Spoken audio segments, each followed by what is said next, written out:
And I just want to highlight it with one more thing before you answer.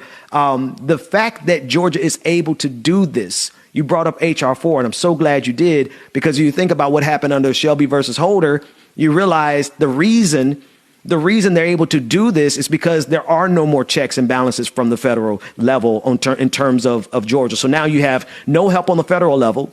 Right. And then you have all of these arcane rules of respectability where your hands are tied and your voice is tied. Like, how do you break through that noise and all of the opposition? Well, I think it's a few things. I think it has to start with elections. Black and brown people, please stop electing people who are afraid to say black and brown and talk about systemic racism apologetically in their campaigns. Confidence does not increase after you get elected. It's very difficult because you're in a chamber where people do not want you to be speaking up.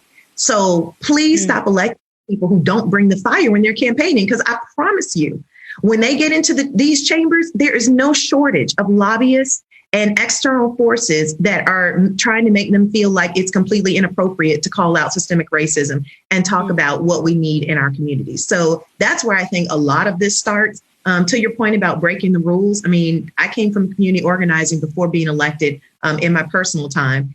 And, there's been times where I've certainly broken the rules and I don't regret it. When Georgia tried to pass a bill to outlaw abortion, I said, I'm not going to let them just pass this like some tax bill nobody cares about. I went down to the well. We don't have filibuster, but I intentionally spoke so long that I forced the speaker to physically remove me from the well.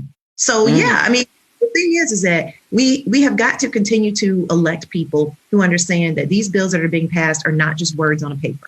These bills have impact on people's lives, particularly Black and brown folks. And if you are not looking at all that you do in that way as an elected official, then people are really going to get hurt by policy.